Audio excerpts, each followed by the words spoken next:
meu nome é Clarita Mello, sou geriatra. Hoje eu vou falar um pouquinho para vocês sobre a avaliação geriátrica ampla e a importância da consulta geriátrica. Bom, primeiramente eu vou falar para vocês alguns conceitos importantes sobre o envelhecimento, sobre a geriatria e o que a gente faz geralmente na consulta geriátrica. Primeiro, o envelhecimento. O envelhecimento é uma condição com características próprias que resulta em um maior risco de perda de resposta adaptativa ao estresse e maior risco de fragilidade.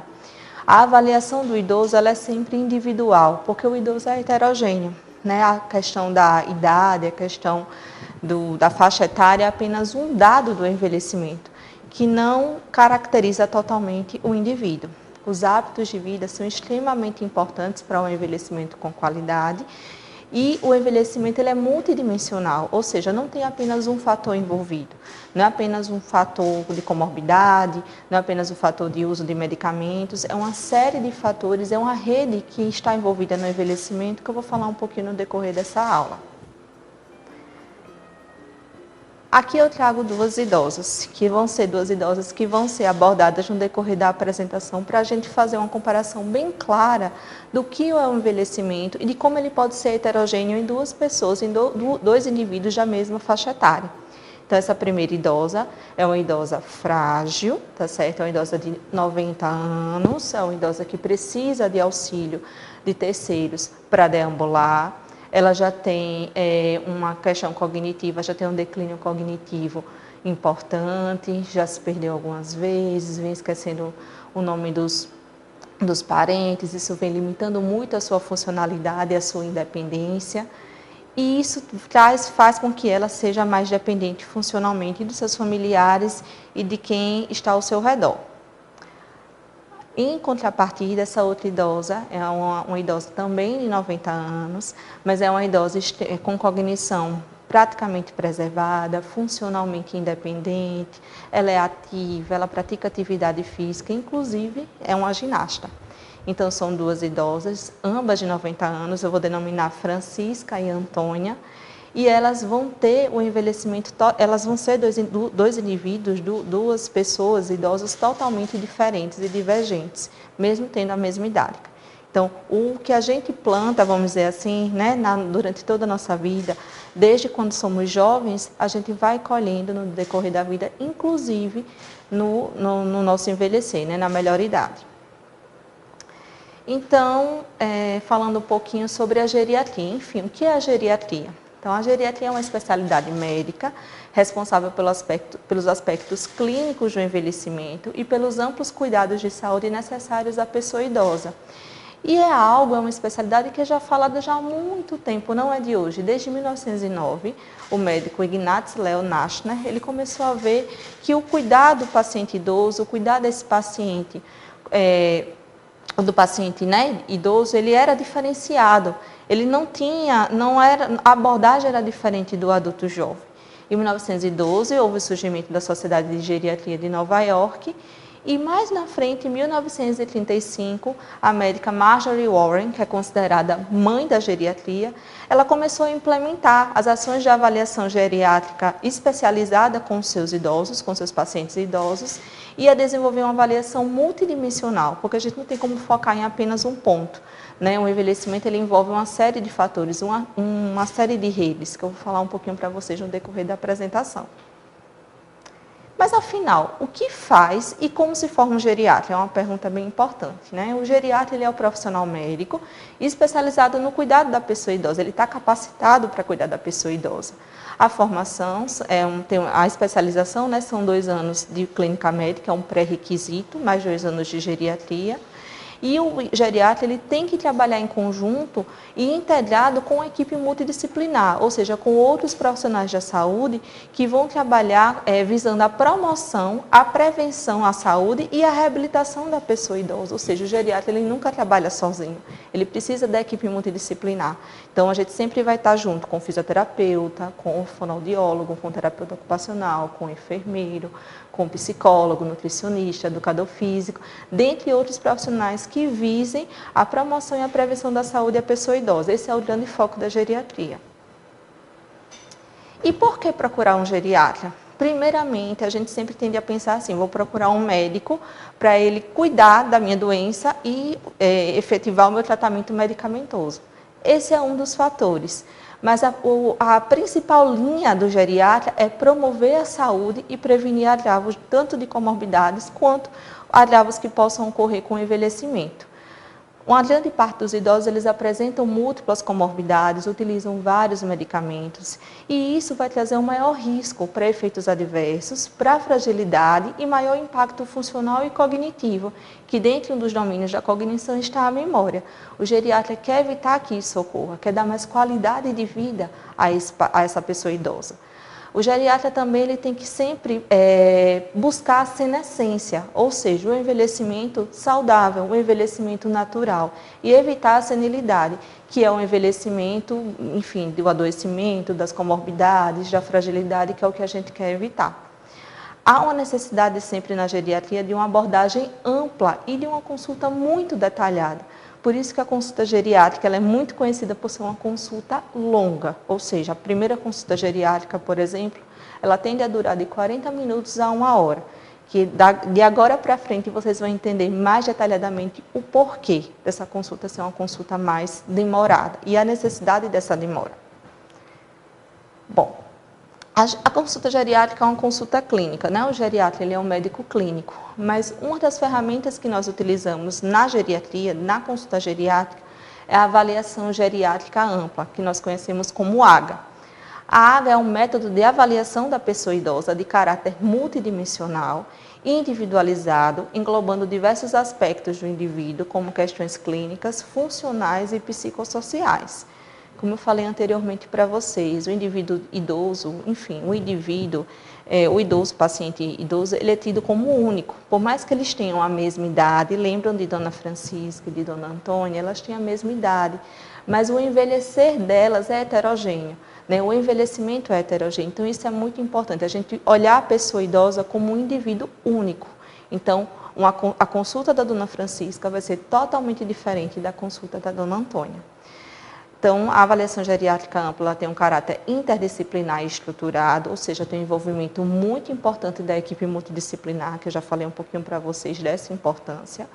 Em casos específicos, haverá necessidade de aplicação de escalas e de testes de rastreio. Então, na consulta geriátrica, nós avaliamos diversos pontos, que eu vou falar um pouquinho mais para frente. E dentro desses pontos, muitas vezes, nós temos que aplicar testes e escalas. Né? Um exemplo, na avaliação da cognição, na avaliação da fragilidade, na avaliação do humor. E isso tudo demanda tempo e uma avaliação bem detalhada. Isso é muito importante.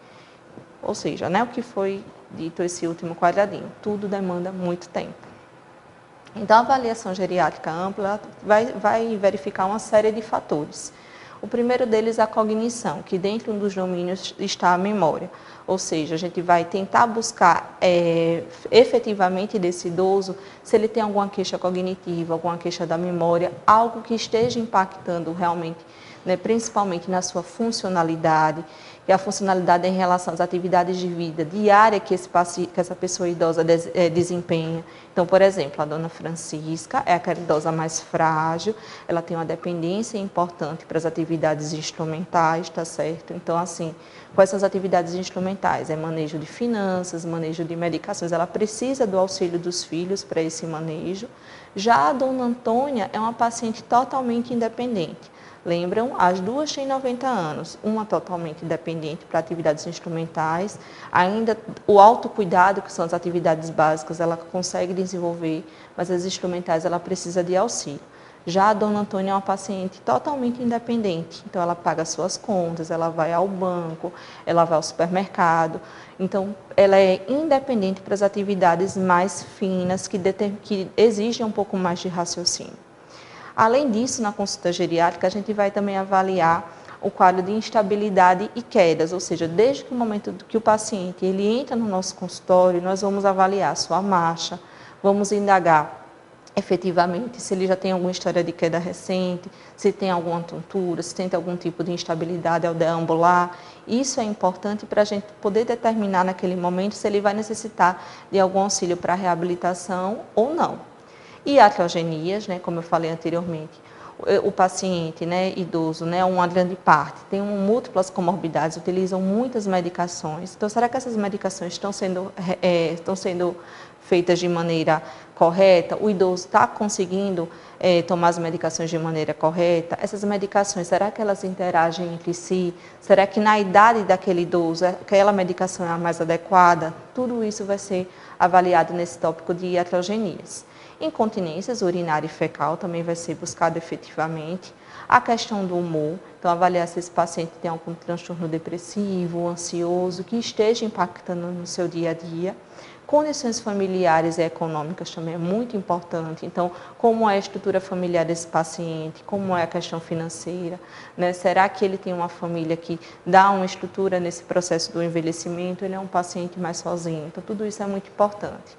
O estado nutricional, esse paciente vai precisar de alguma suplementação oral, ele é sarcopênico, a gente vai precisar de um auxílio do nutricionista nesse momento para a gente poder promover um melhor envelhecimento para ele.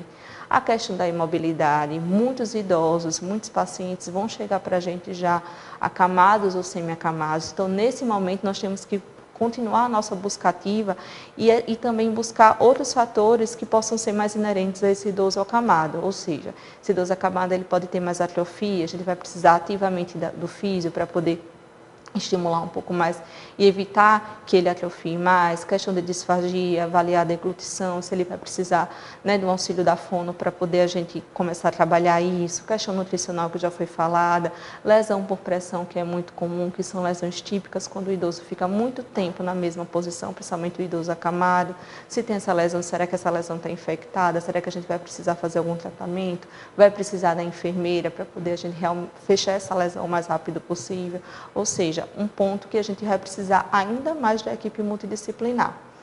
E o ponto final, mas aquilo, né? Os últimos serão os primeiros, a promoção e a prevenção, que é o principal na geriatria.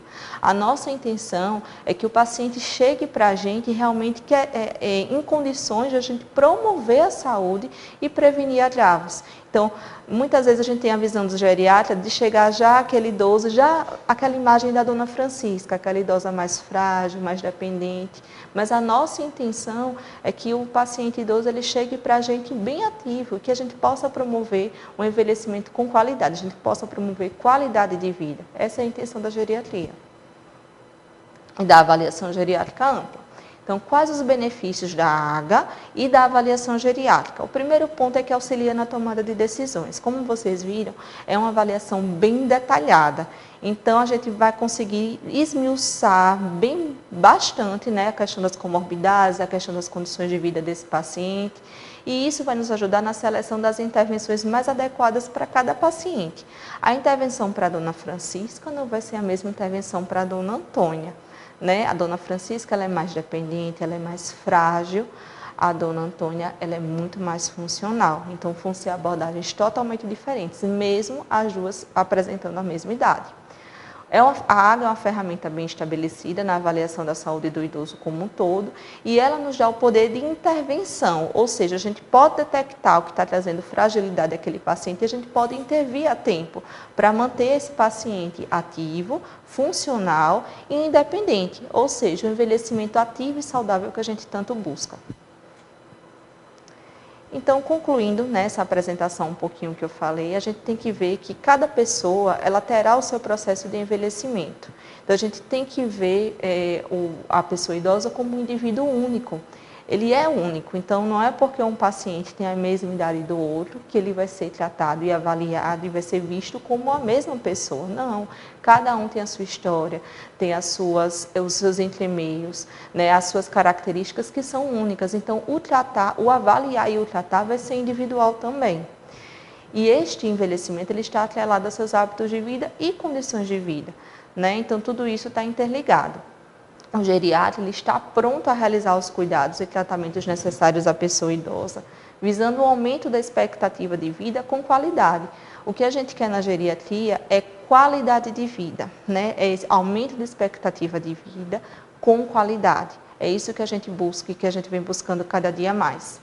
A avaliação geriátrica ampla é uma ferramenta global que proporciona uma avaliação mais acurada e individual do idoso, com maior qualidade e segurança e o que demanda tempo, Por isso que a consulta geriátrica tende a ser uma consulta mais demorada, né? Especialmente na primeira consulta e a depender de novas demandas.